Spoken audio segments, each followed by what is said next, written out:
नमस्कार, मी कीर्ती गायकवाड. स्वागत आहे आपलं आय न्यूज 28 मध्ये. चला तर मग जाणून घेऊयात महाराष्ट्रातल्या ताज्या घडामोडी. आरपीएफ स्मार्ट सहेली अभियानांतर्गत महिला सुरक्षा जागरूकता सभा आयोजित.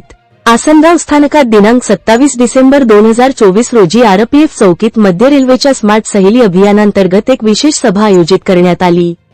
या सभेचा उद्देश महिला प्रवाशांना रेल्वे प्रवासादरम्यान सुरक्षा आणि मदतीसाठी जागरूक करणे हा होता. अनेक महिला प्रवासी सहभागी झाल्या होत्या. उपस्थित महिलांना स्मार्ट सहेली या अभियानाबद्दल माहिती देण्यात आली आणि रेल्वे प्रवासादरम्यान येणाऱ्या अडचणींबाबत चर्चा करण्यात आली. आरपीएफच्या अधिकाऱ्यांनी महिलांच्या समस्या जाणून घेतल्या आणि त्यावर उपाययोजना करण्याचे आश्वासन दिले. रात्रीच्या प्रवासादरम्यान एकटी महिला प्रवाशांना विशेष मदत आणि सुरक्षा देण्याची हमी या माध्यमातून देण्यात आली. त्यासाठी महिला प्रवाशांच्या गरजांना प्राधान्य देत स्थानकावरील सुरक्षा व्यवस्थेत सुधारणा करण्याचा संकल्प आरपीएफने व्यक्त केला. कार्यक्रम दरम्यान महिला प्रवाशांना पुष्पगुच्छ देऊन त्यांचे आभार मानण्यात आले. या उपक्रमामुळे महिलांनी आरपीएफच्या प्रयत्नांचे स्वागत केले आणि त्यांना सुरक्षा मिळाल्याबद्दल धन्यवाद व्यक्त केले.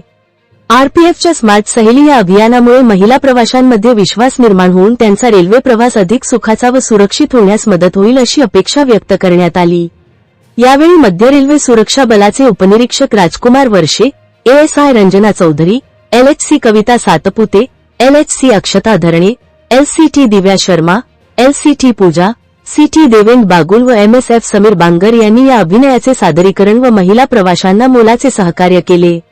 इंडिया न्यूज 28 साठी संजय तलवडकर, शहापूर तालुका. मुख्य प्रतिनिधींची रिपोर्ट.